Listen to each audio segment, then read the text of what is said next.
saves money because you don't have to worry about processors taking 5 to 10%, whatever they're going to take. It's peer-to-peer, so you can't be censored. Welcome to the show that the fact checkers warned you about. The one that debunks the mainstream narrative and gives you high signal, actionable content that helps you navigate the cloud world. It's Bomb Thrower TV with your host, Mark Jeftovic.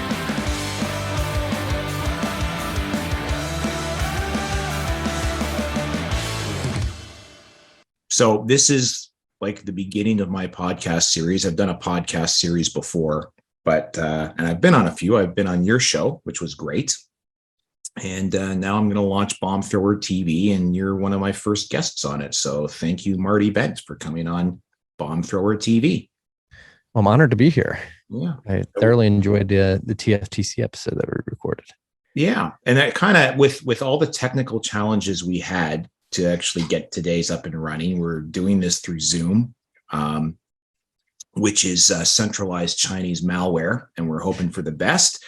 But we're both fans of the decentralized revolution, and we're into decentralized technology. And one of my questions I was going to ask you was about your tech stack that you're using over on TFTC. But given what we just went through, because we were trying to use Jitsi on my end, my server, finally got that working, but separate issue, we couldn't record it. So here we are on Zoom.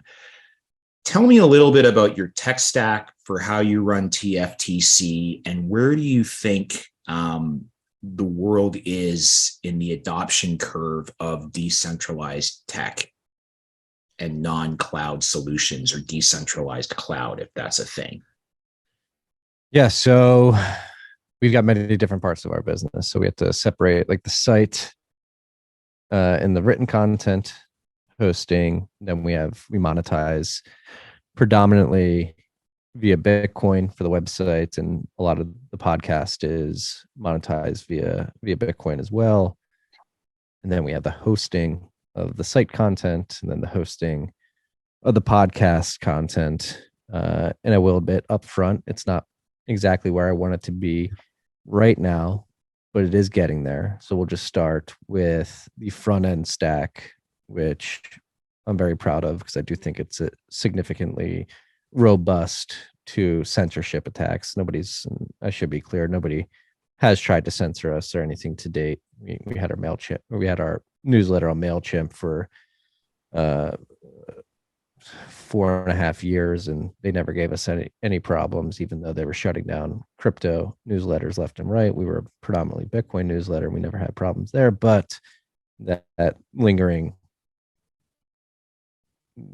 thought of potential censorship down the line has always been in the back of my mind. And so we've tried to begin distributing our stack as much as possible. So with the newsletter, we moved off of MailChimp, and we're using Ghost predominantly, or only for our newsletter and website stack. And Ghost is an open source CMS that anybody can use.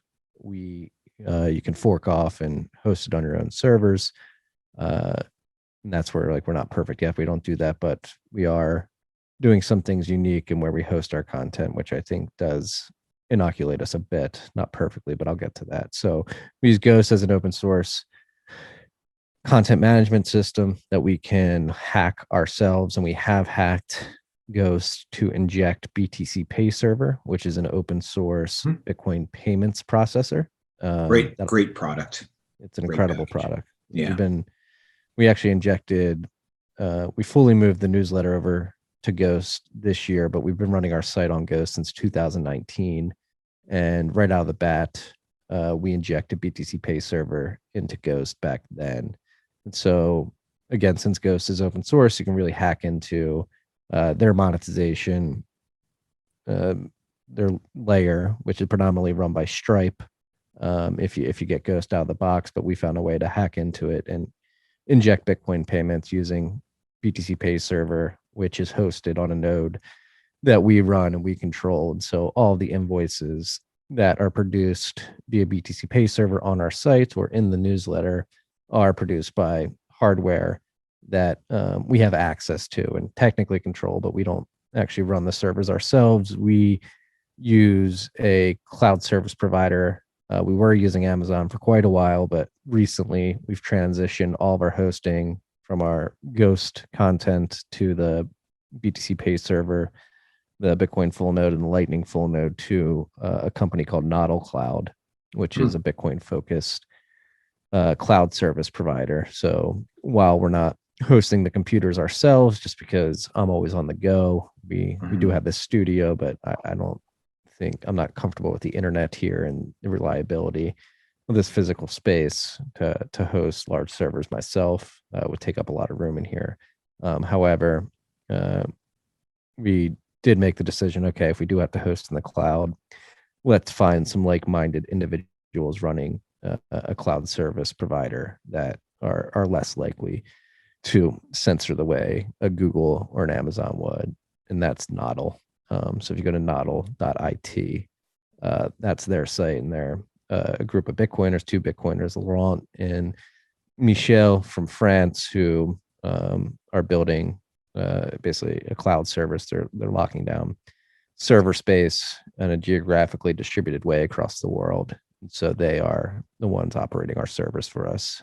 So we have Ghost, we have BTC Pay server, then we host that on using Nodl's cloud, and we trust Nodl more than we would trust Amazon and Google. Ideally, at some point down the line, if this ever becomes a legitimate media business where we have the ability and the funds to invest in our own server infrastructure, we would likely move to that, but we're not there yet. Considering where we are, we just have to use the best options at our fingertips. We think Nodl is that server provider that allows us to do that. And then, so the podcast hosting is probably the most centralized part of our business right now. We we syndicate our podcast feed, and we feel comfortable doing this just because of the open source nature of RSS.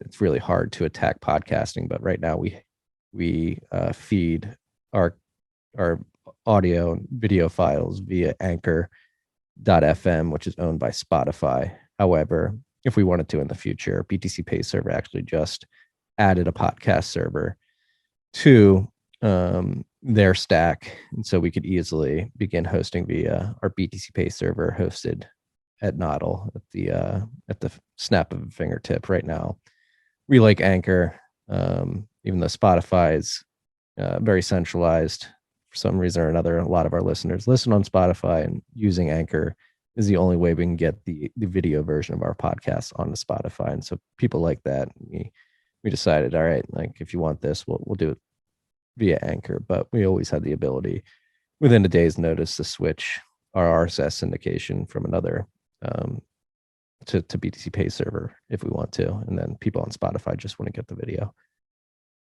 That's really cool. I didn't know that BTC Pay server actually added that. I trade emails with Nicholas occasionally. They have their domains with us, so that's how I got familiar with them back in the day. But I'm going to check that out for Bomb Thrower TV actually, and just start there and see how that goes. But it's interesting how there's this perception, and I mean, and you definitely have the right idea. I think that's how we originally started talking, but and you haven't been attacked yet, but I think if you would have stayed on MailChimp, that probably would have been the first place where you felt it. We call them monkeys for Stalin over here, and that's basically who they are. And one time they're all the same as well. Like one time Klaviyo shut down our Access of Easy newsletter just automatically on an algo because one of the issues had the word Bitcoin in it. And it was just like, okay, boom, done. And we had like pretty big spend with them on a monthly basis. But anyway, there's other things out there that people sort of have this perception of being decentralized that actually aren't really decentralized, even though they haven't demonstrated anything. And I see danger points there, like Substack. A lot of my favorite content creators are on Substack, but to me, it's like that's like a centralized, suite waiting to happen. And the other thing I noticed for all of the even Bitcoiners who who say they're part of, this is part of the decentralized revolution, using Gmail for their email. And that, I mean, I noticed like TFTC is using Proton Mail, which is at least encrypted. And so there you have that. But it's just really, it is hard to get out of that mindset. And so much of it is just baked into the plumbing that you don't even know it's there without even really thinking about it, I guess. Yeah. No, we're happy to be using Proton. And that was a big step for me. I was using Gmail for years, but for Rabbit Hole Recap, the show that I host with Matt Odell, Matt has consistently for years basically pointed this out, this daunting task that you just mentioned. It's hard to Google yourself, to decentralize yourself. But if you think about it all at once and trying to do it all at once, it's just going to be too overwhelming. And you're never going to take the steps to actually move towards a more decentralized stack. And his advice over years finally dripped into my mind and my thinking, which is like just one step at a time. So with the newsletter, we moved off MailChimp. Once we had that, I was like, all right, we're on Ghost now. I feel comfortable syndicating this through an open source CMS. What's next? Email for the company. I mean, I still have Gmails for personal accounts and other accounts. But for TFTC, if we're going to practice what we preach and we talk about de-Googling your life, it's like, all right, I need to make a step away from Google for the company email stack at least. And so we started a Proton business account. And I know people even have their qualms with Proton, but I think it's inarguable that it's significantly better than Google when you compare the two. But yeah, it's just taking one step at a time, and we've been trying to do that over the years. And our the latest move we made is this server infrastructure transition from Amazon to Noddle as well. So we've done it slowly but surely over the last couple of years. Yeah. I'll add a link to Noddle and the BTC Pay server in the show notes. I was going to mention that. My mind just kind of went blank there. There was something you were talking about. Oh, Proton Mail. You said some people have qualms with Proton Mail, but at least with Proton Mail, at least the stated claim is you've got encrypted data at rest. Whereas with Google Gmail, I mean, it's right there in their patents. It's right there in their literature. Like they're data mining your mail. Like it's just part of the whole, I guess, value prop, with air quotes around value prop, is we data mine your mail. And Proton Mail is like, well, we encrypt your mail. Now you can quibble whether that's true or not true, but I tend to believe I would have more confidence in a Proton Mail than a Gmail any day. So agreed. Yeah, I see the Google ad banners on the top of my inbox when I get like my personal account that I've had since I was like 14. Yeah, which are all targeted to the contents of your email. Yeah. So yeah, and I should mention too, for the you mentioned Substack, and it is extremely centralized, and I do admire what these guys have done. They have certainly withheld their promise that they're not going to censor people. They're going to allow the content creators that are getting kicked off other platforms to syndicate their content on Substack. However, they've run into the monetization problem where it's not Substack censoring people's content, but Stripe is beginning to censor people's monetization of that content on Substack. So yes, you can syndicate your content there, but if Stripe doesn't like what you're writing about, they can demonetize you on Substack, and there's nothing Substack can do about it. So that's actually with I don't know if you know this, but we're actually, since BTC Pay server is open source and Ghost is open source, we're actually open sourcing our implementation of the integration of the two. So my developer DJ, not my developer, it's a weird way, the developer DJ, who has been building out this integration with me since 2019. We built it for ourselves, saying, hey, we want this. I want to get paid directly to the node that I control. I don't want a Stripe in the middle of my payments, or I don't want a centralized Bitcoin wallet payment processor like BitPay or Coinbase between me, my Bitcoin payments. Let's do it on BTC Pay server so we get it directly. And so we built that out, and it's been a slog, 3 years, but we finally gotten it to a point where we feel like it's stable enough to release. So we created a company called Scribsat, We're going to open source the integration. So if anybody wanted to just do it themselves, they have their own Ghost site, they have their own BTC Pay server, and they have the development chops to integrate the two. We are going to open source the code to allow people to do that themselves. But we also have ScriptSat for the people who are not as technically adept to do that themselves, but do want the benefits of it. And so essentially what ScriptSat is a centralized entity where we get your Ghost API keys and your BTC Pay API keys, your tokens that get access to create invoices on behalf of your BTC Pay. And we basically connect those two via ScriptSat. And once you connect them, we provide the code injections to your Ghost site, which help you monetize via BTC Pay server. Exactly. With that, there is a bit of a centralized factor there where ScriptSat is definitely a centralized entity. You're trusting us not to use your Ghost key. And this is something we're working on, like how to really make it so we can't manipulate content. And then on the BTC Pay server side, we know that you're producing invoices. We can never move money or control any of your money. We just produce invoices via your BTC Pay server keys. So we have access to that too. And but it makes it easy if you want to. If you have Ghost and you have BTC Pay server, and you don't want to figure out how to inject the code to monetize via BTC Pay server on Ghost, ScriptSat will allow you to easily plug in your keys and connect the two automatically. But then there's, with that, if you're okay with that trust model as a content producer, there's some cool things we can do there to begin to compete with Substack, where since we have access to the individual posts and the invoices associated with those posts, we can create a truly meritocratic curation tool via ScriptSat, where anybody who is connecting their Ghost and BTC Pay server via ScriptSat, since we have access to that data, we can begin curating content via the flows that are being paid for each individual content. So you still own your Ghost site and host that however you want, and your BTC Pay server, you host that however you want. But since you're connecting the two via ScriptSat and we have access to that data, we can create a content aggregation system that highlights all the people producing their own Ghost sites. So you sort of create like a Substack like model, but it's asset light. We don't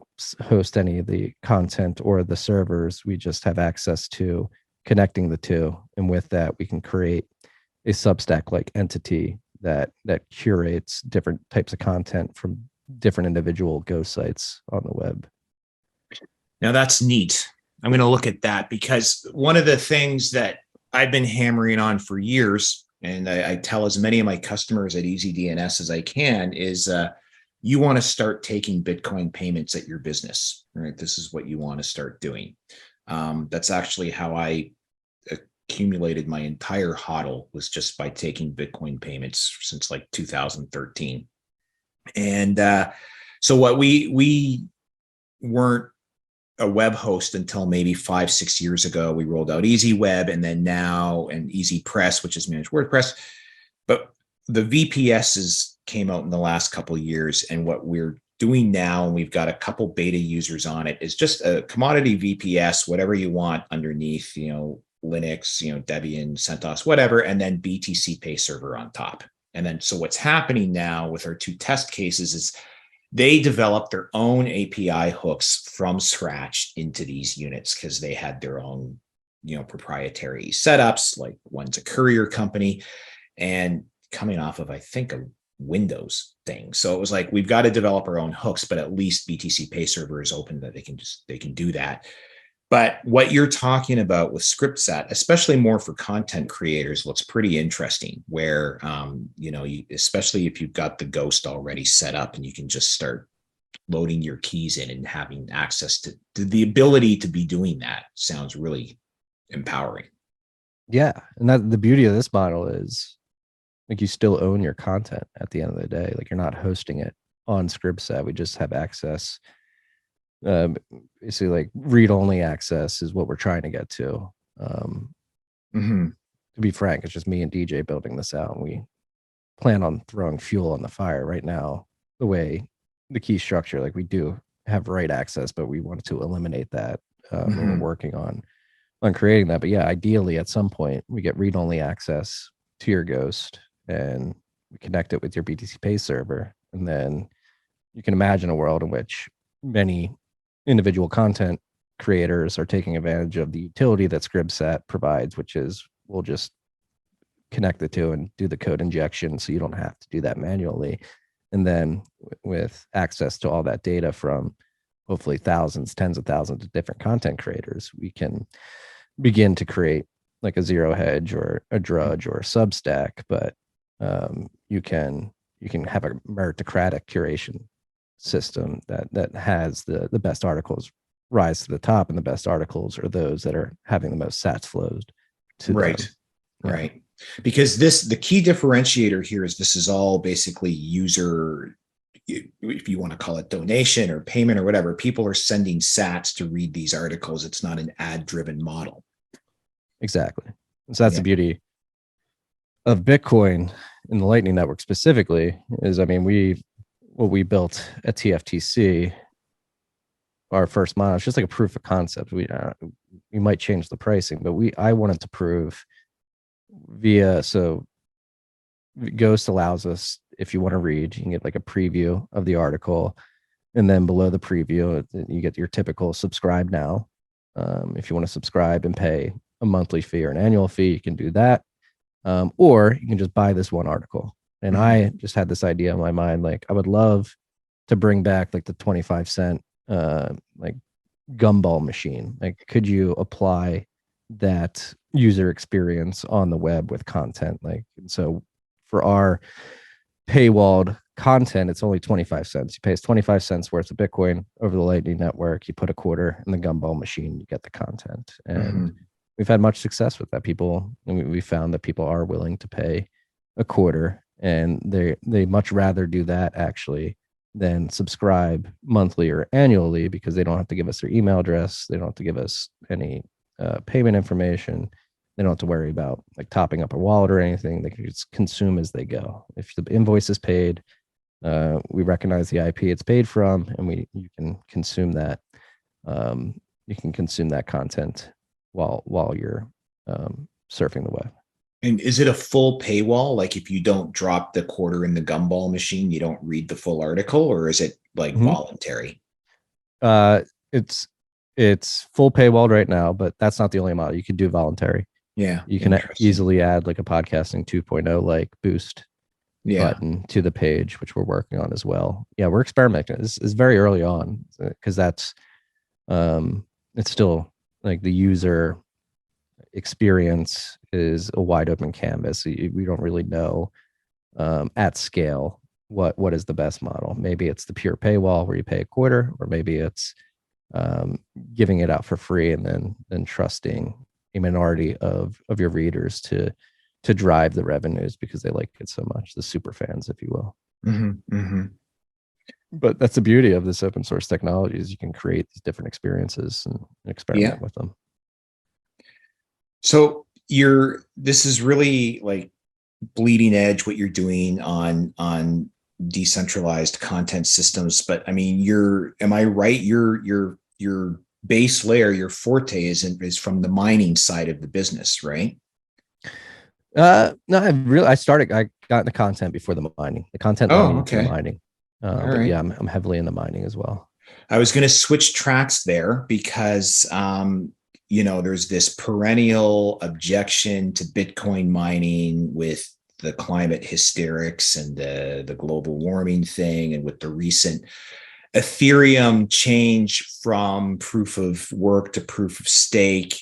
And, I'll admit, before that happened, I wasn't as vehemently opposed to proof of stake as I am now since it happened, because when it was coming, I was sort of forced to look at what it meant more closely. And then once I came to fully understand why proof of work is better, it just really, like, I used to think like let 1,000 flowers bloom, kind of, everyone has their own way of doing things. And then I'm realizing like, no, this is actually the wrong way to do it. Do you want to talk a little bit about why, the difference? Yeah, well, I mean, the main reason, I mean, put most simply, to distill the difference between proof of work and proof of stake, I mean, proof of work is truly distributed, whereas proof of stake is simply recreating the system we're trying to move away from. Because, I mean, the nature of proof of work, you have to produce these hashes, and it's a probabilistic hash function where you don't know if you're going to be able to actually produce the hash that is lower than the target. It allows you to add a block to the ledger. So there's a lot of execution risk there, and it's more distributed. It's more connected to the physical world, because to produce those hashes, you need electricity.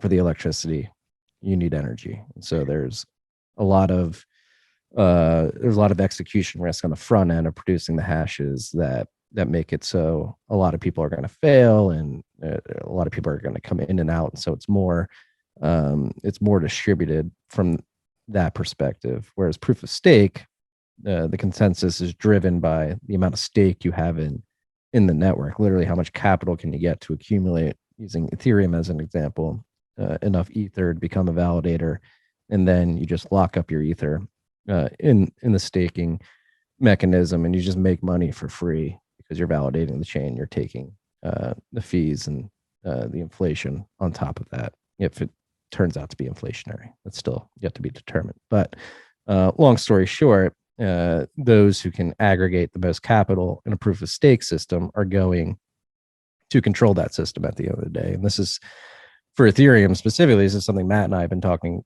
about on our rabbit hole recap for 4 years now. Matt has threads going all the way back to 2018, where he perfectly predicted that Ethereum's transition to proof of stake was going to be an extremely centralizing force on that network, because no matter how you slice it, centralized entities, mainly exchanges, were going to be able to provide better yields for their users, because they can have value-added services on top of that. So these big centralized exchanges can provide better value-added services than an individual trying to run a validating node. So if you're in a profit-driven individual and you're looking at the yields you can get from staking with an exchange versus staking individually, the exchange yields are going to be higher, so you're going to stake with them, and then eventually over time, all the ether is going to be held by these centralized exchanges that can offer higher yields. And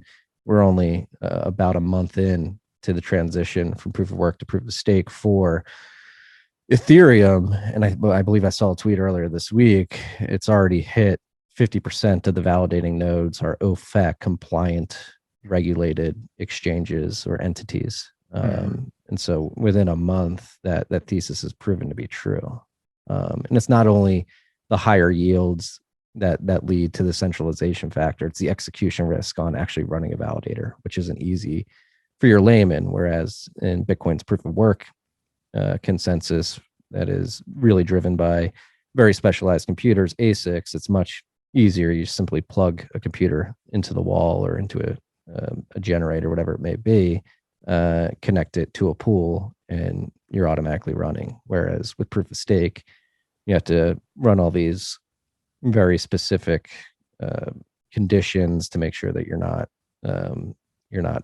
being a bad validator, so you don't get slashed and lose all your capital. It's much more risky from an execution perspective. So there's many things. And then, going back to like the whole energy hoopla over proof of work, I just think it's completely misguided.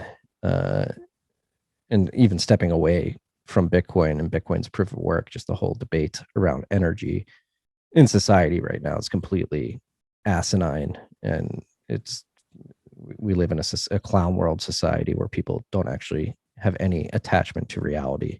To deny that energy use is a good thing, or to put forth that we should be using less energy is completely idiotic, and it's suicidal as well, as we're seeing everything happening in Europe and even coming here to the United States. And I saw it this morning.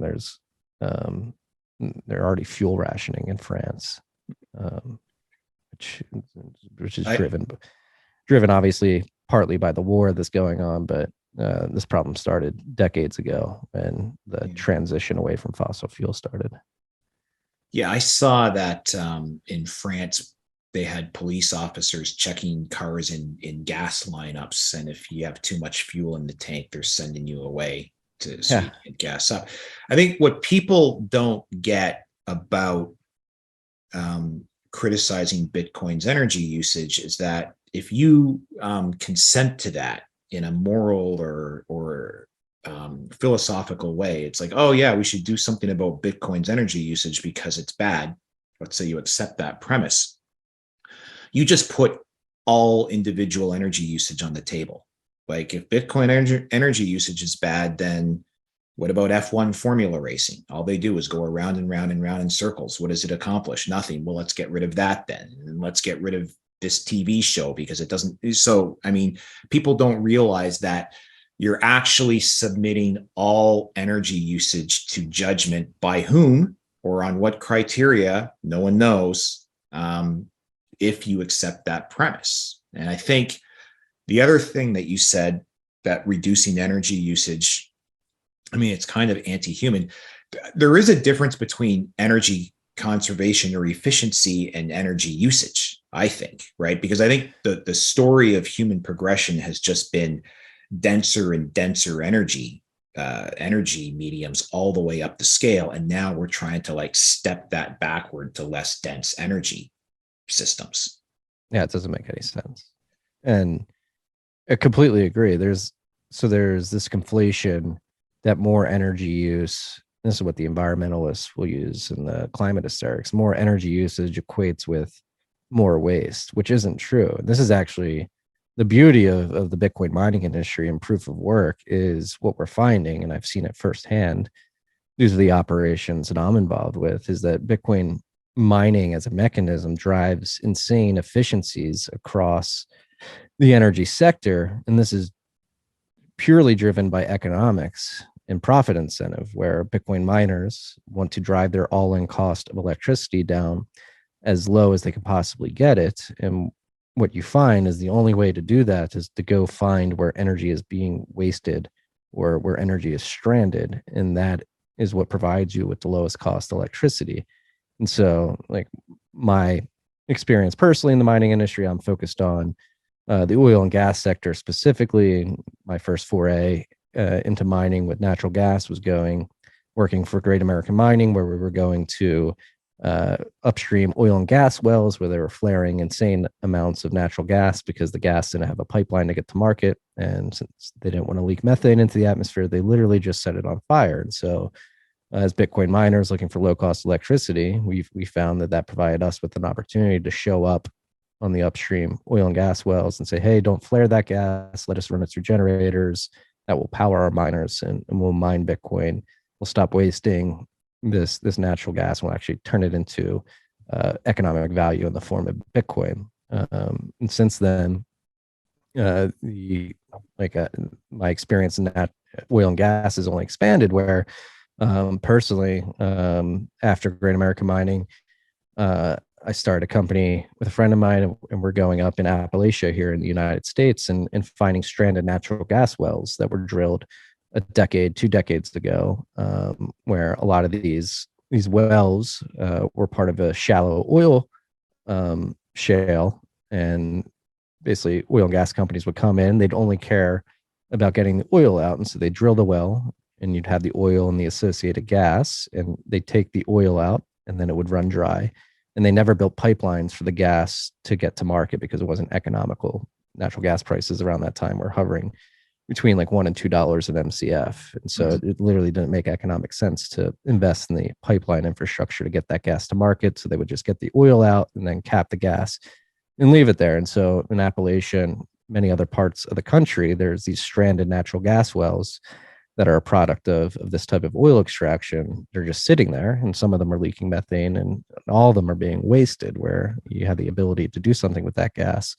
You can't get it through a pipeline, and the best thing you can do with it is mine Bitcoin. So that's the beauty of distributed proof of work. It doesn't matter where you are. You just have to get the generators to produce electricity to the source, and you can monetize it right on site. And so we're doing that as well. And this is helping prevent methane leak. And more importantly, I think, and just purely driven by economics, we're getting value out of this strand of gas. And this is only the tip of the iceberg.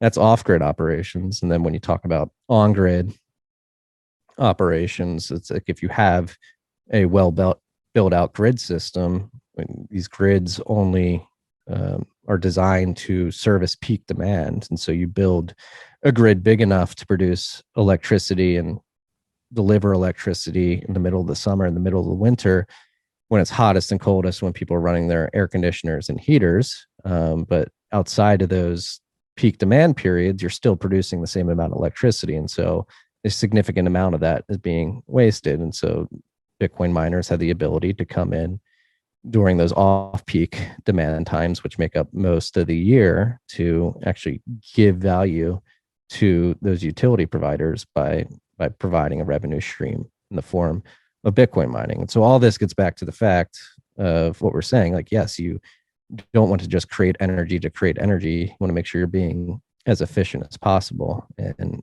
in my life, I've never come across a better mechanism to be as energy efficient as possible than Bitcoin mining. Right.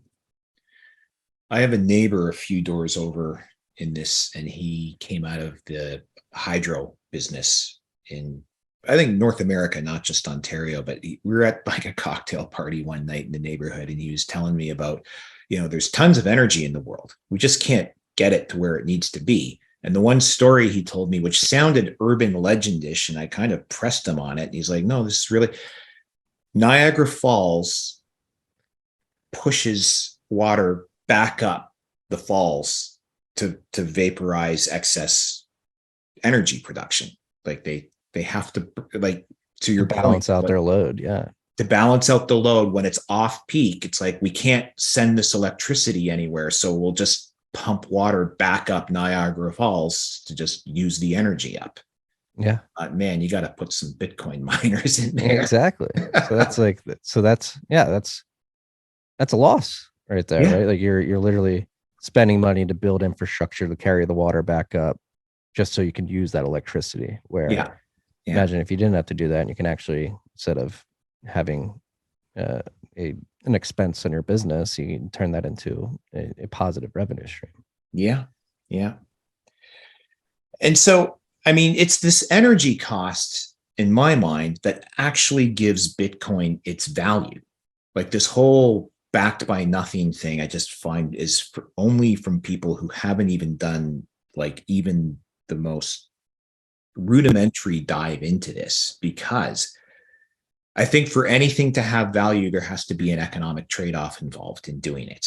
And it's one of the reasons why the world is in the state it's in today, is because there's no economic trade-off to creating fiat money, right? If a central banker can press a button and create 30 trillion US dollars, there's no economic trade-off in doing it, other than the vacuum it creates through Cantillon effect, when it sort of like makes all the Wall Street guys and private equity rich, and then it drifts out into the outer circles and makes everybody else poorer because their cost of living goes up. But if there was an actual economic cost to generating those currency units, that's what would give them an underlying base value that someone has to say, okay, I would rather have a Bitcoin right now, or I would rather have a car. Do you know what I mean? Yeah. Yeah. No, I agree, but I would argue it's not the only, because that's a lot of Bitcoiners historically have made the misconception that like Bitcoin mining is this battery, where it's like, no, we're using energy, and energy is a raw input into securing the network. And the fact that it has security definitely drives value to the network, but it's not the only value driver. The value driver, it's not just Bitcoin is not just stored energy, then, is what you're saying. No, because you have to expend the energy to create the hashes Right. at every second of every day. But it is certainly a good base, but the value is not only driven by the energy, it's driven by the utility of the network, as well as a peer-to-peer distributed cash system and settlement network, where it literally like going back to the newsletter and the paywall, like there's no other network, payments network outside of Bitcoin, and the Lightning Network, that stack that can allow individuals to pay 25 cents for a piece of content immediately on the web. Like that inherent utility, that use case has a lot of value. And it saves money because you don't have to worry about payment processors taking 5 to 10%, whatever they're going to take. It's peer to peer, so you can't be censored, and so those attributes compound the value that is also sitting on top of the base layer of proof of work, driven by energy usage. Micropayments have been the holy grail of the internet since the early 90s, and that's what you're talking about, basically, especially with Lightning. Yes. Yeah, and the podcast, I wouldn't even consider the 25 cents a micropayment, or excuse me, with the newsletter, 25 cents is a micropayment. But with the podcast, and we haven't even broached this yet, but that's the other thing with so podcasting 2.0, which I know you're well aware of, has come to market. And this is an iteration on the original vision of podcasting created by Adam Curry. And he is also heavily involved, and not only heavily involved, he founded Podcasting 2.0, which is the next iteration of podcasting in his mind. And what that allows individuals like myself to do is, when I syndicate my podcast out via RSS feed, Podcasting 2.0, essentially what they've done, the biggest thing they've done is added what's called a value block to the RSS feed, which allows me to put my Lightning Network public address in my RSS feed. So when I send the audio files to my podcast out, these podcasting apps don't only have to pick up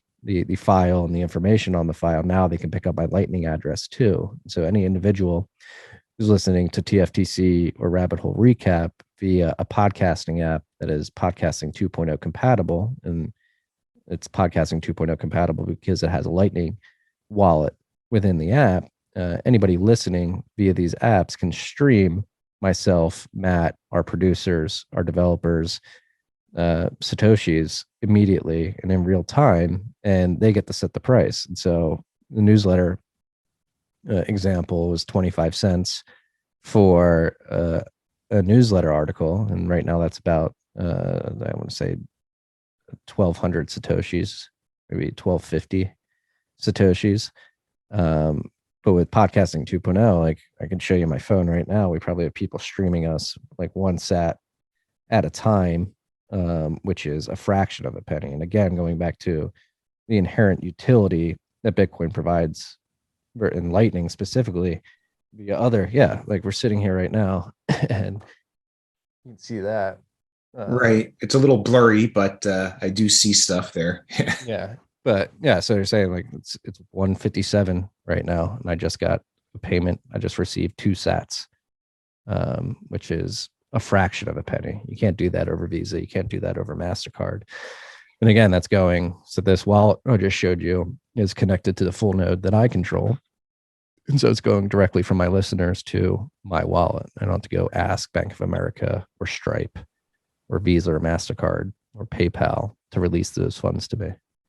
Yeah, I mean, I just put an article out today about this whole PayPal thing, but I was looking for, and then a reader wrote me and he said, okay, because you know what we're talking about, PayPal's, aborted. 2,500. Yeah. So a reader emailed me and said, read your article, and, what would you recommend as an alternative? Like Gab Pay announced something. And I said, okay, all of those things, you have the same problem.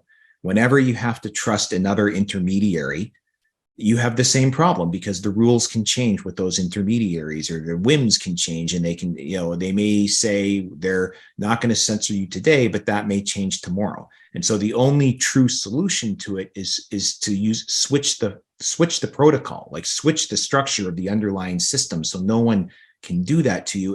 And that's exactly where the trustless thing comes from.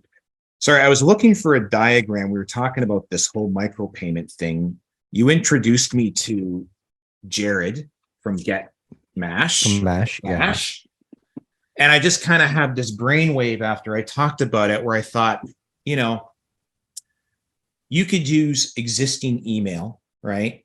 And this could even work on Twitter DMs, I suppose, because I'm finally at the point where I'm getting overwhelmed with Twitter DM spam now. And I'm like, this is out of control. It's crazy. But you could actually set up a mail server so that if you don't know me and you're not in my contact list and you want to get in touch with me, I could set a price and say it costs you 1 sat to get through my filter, right?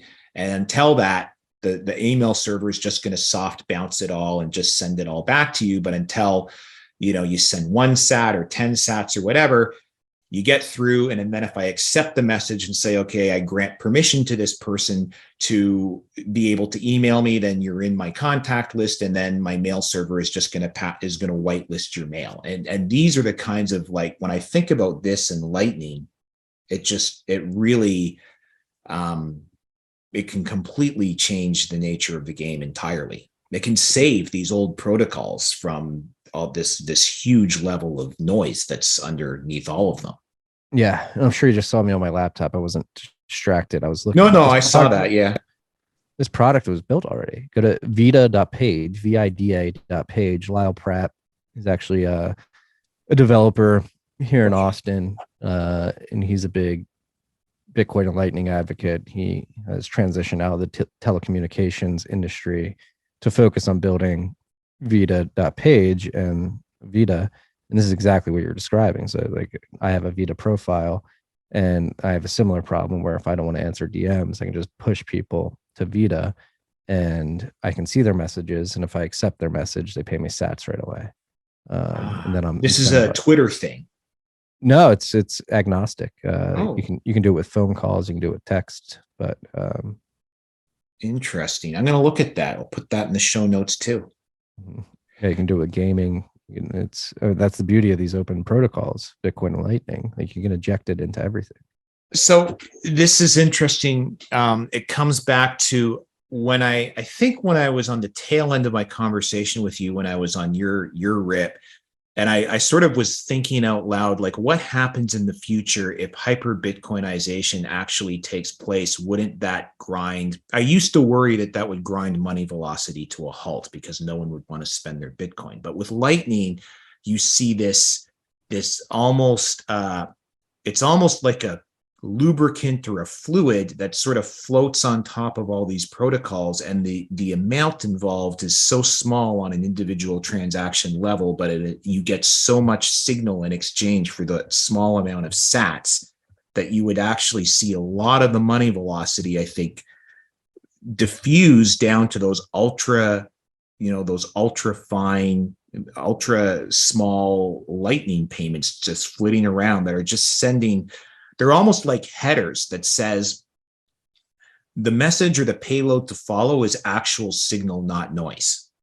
I mean, that's almost the use case of Lightning at that point. Yeah, if you're going to send it, you're literally sending value and messages attached to it. So you better hope the message is valuable. And so as somebody's receiving that message, you can go with the intention, like, oh, this is probably valuable. Somebody's paying sats. To get it to me. Yeah. I'm switching tracks again. You had Whitney Webb on your show a bunch of times, right? Whitney's a good friend. Yeah, she's great. I haven't met her, but I am doing the audio book for the One Nation Under Blackmail. So I'm looking forward to listening to that. But so I'm going to get her on at some point. But when you talk with her, and we hit on it briefly when we last talked too, it used to be like, I used to sort of really subscribe to it's not conspiracy, it's incompetence, right? These people are it's just clown world. It's really clown world run riot. I still believe that to a certain extent, but when you hear someone like Whitney just lay out all the research that she's been doing on this, and we won't talk for Whitney, but I want to bring it back because you mentioned one thing in there. At least once you said it's demonic. And I really, that kind of perked up my ears. And I thought, okay, do you mean literally demonic or do you mean figuratively demonic? I wanted to ask if you've ever heard of a guy named Rudolf Steiner, he was a German and he died in like 1924. But I'll just preface it with this. Rudolf Steiner was he was a spiritualist, and he was a German. He invented the Waldorf schools. I don't know if you're familiar with those, but he created those in biodynamic farming and stuff like that. And he talked about an age that was coming that he said would happen near the end of the century, that would be like the rise of what he called Ahriman. And what he said out of that, all that, was that humanity would sort of lose sight of its own soul and become very materialistic and very, very reductionist and very obsessed with the material. And it sort of fits a lot of what we see happening today in this obsession with the metaverse and the idea that we can upload our brains into a cloud.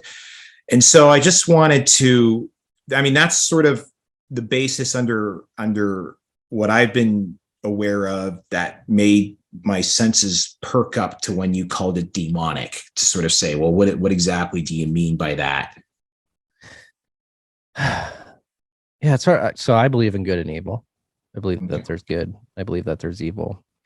Whether or not people are literally possessed by demonic spiritual beings and are being driven to do things by those spirits or interdimensional beings, as Alex Jones would describe them, I don't know. I do know, again, just distilling it to good versus evil, there does seem to be a significant amount of evil that is pervasive throughout our culture that needs to be called out. And demonic as a descriptor is very potent and makes people think, and obviously made you think. And I wouldn't, with that being said, like I will not say for certain one way or the other whether these people are actually possessed by spiritual beings or not. But I think you can just move past that and just look out at the world objectively and recognize that there is objective evil that has pervaded society. How would one describe evil? It could be described in many ways. I think simplest way is just and like detaching people from reality, from truth.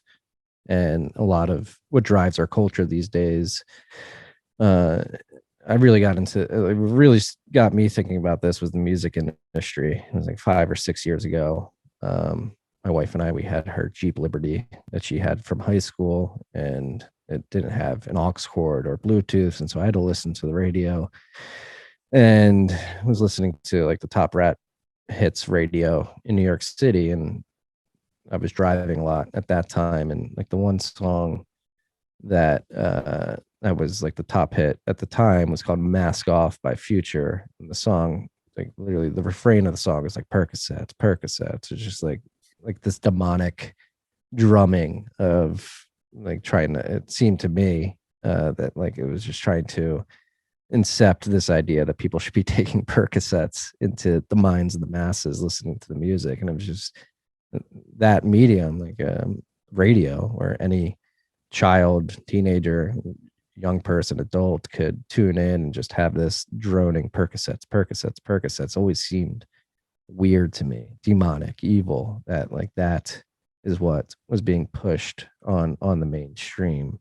And that's only one example. I mean, we can get into the whole COVID lockdowns, vaccine rollout, what's going on with the monetary system, how it is objectively, you mentioned the canteen effect, like it is objectively unfair and evil, and it benefits a very select few over the masses who make up billions on this planet. And yeah, like everywhere in society, where it be music, with the authorities, what they did with the lockdowns, the monetary system, how politics works these days, it just all seems, again, getting back to detachment from reality, all seems detached from reality. And like with the Percocet example, is like that's in reality, that's not what people should be striving to do. That's not what should be vaunted and held up, is a culture of taking opioids in the monetary system.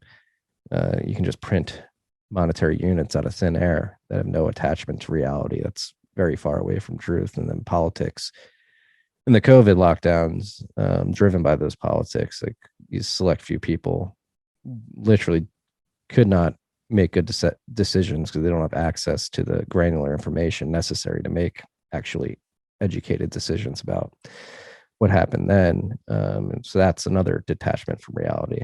And so, yeah, I mean, I think we do live in a very materialistic, detached world that has a lot of evil in it.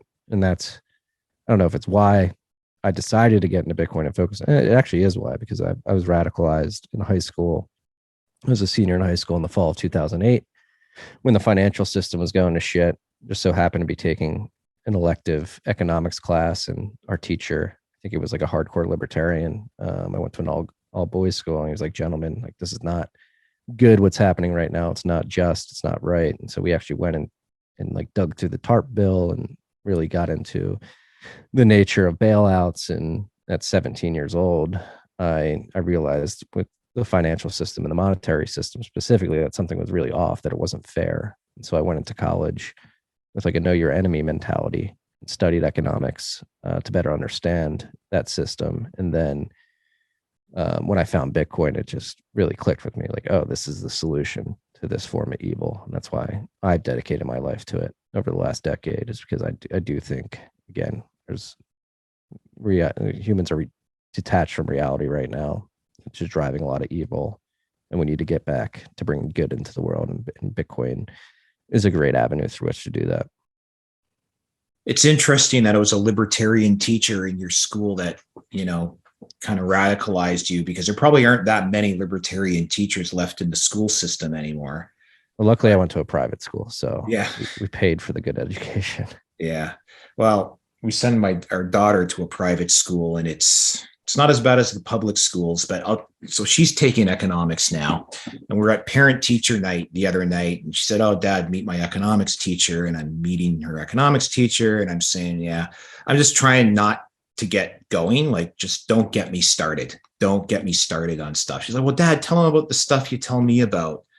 And I'm like, "Well, Austrian school economics and von Mises and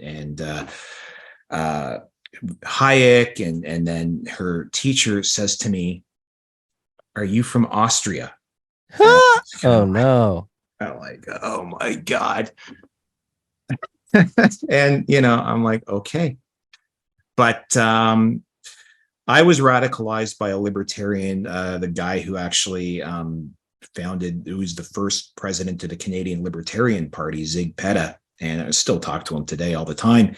And so I got my first job out of college working on his COBOL computer in his courier company. And he was the one who got me into all of that stuff. And so a lot of people in this space seem to have been radicalized by a libertarian ahead of them. And they kind of go together.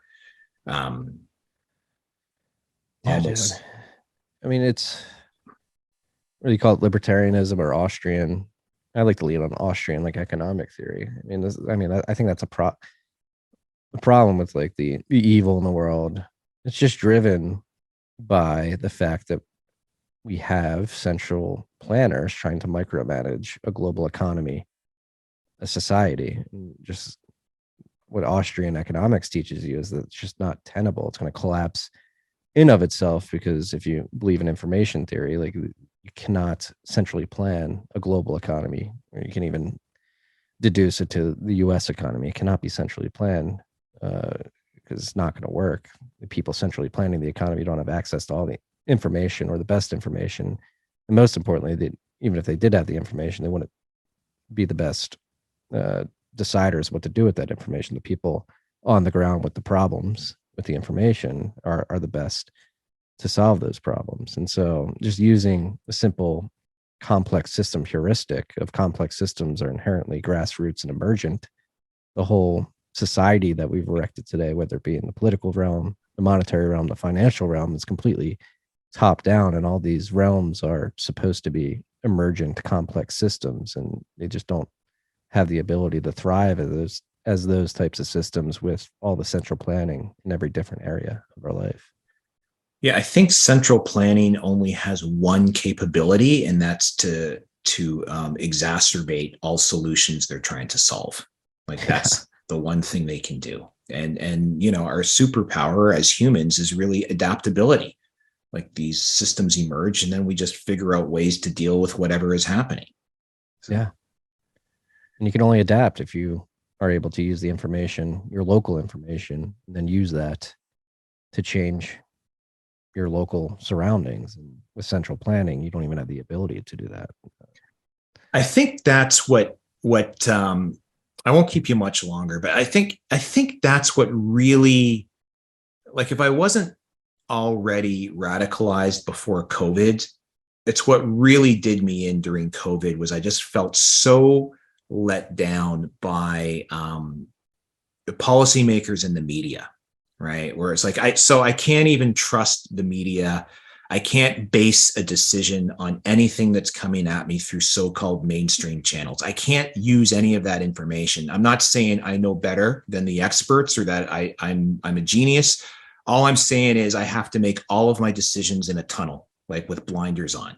And that felt really like isolating. And it's like, okay, I've been profoundly let down by this system that I pay these tax dollars to. And they're teaching my kid nonsense in school. And I mean, she's been radicalized at home, so I'm not worried about her too much, but just in general. And so this idea that what saved me finally, because I could have really sank into despondency, was just this idea of like, okay, we have to build the system that we want. You can't reform that system. That system already has its inertia. It's on a logic path of its own, and it's not going to change. There really isn't any changing it. So this is why, I was into Bitcoin before, but I really doubled down on it since I started the Crypto Capitalist and Bomb Thrower Media and pushing Easy DNS more into the space. It's like, you got to just build the world you want, because the world we don't want is in charge right now. And there's not a lot we can do about it, but at least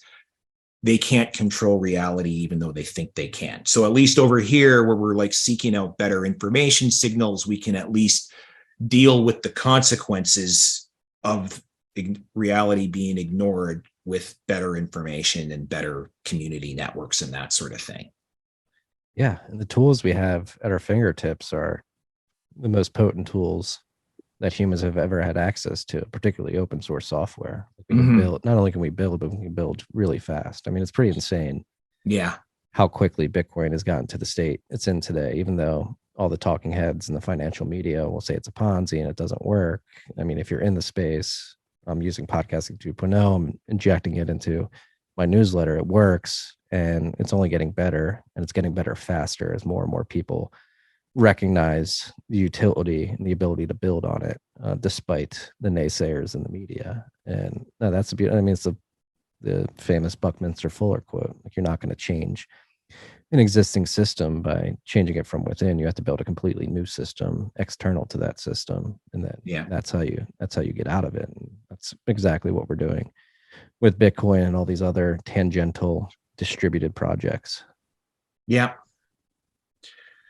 Well, Marty, this has been great. I really appreciate you coming on. I'm honored to be one of your first guests. Yeah. Thank you. And do you want to just lay out your coordinates for people who want to follow your podcast and your newsletter and stuff like that? Yeah. So I've got 2 podcasts. You can search TFTC for the interview series. And then I do Rabbit Hole Recap, which is a weekly news show with my co-host, Matt Odell, where we go over the topics of the week in Bitcoin and privacy, distributed systems, macroeconomics. We cover a wide range of topics. And then the website, if you want to sign up for the newsletter, is tftc.io. And then I hang out on Twitter a lot at Marty Bent.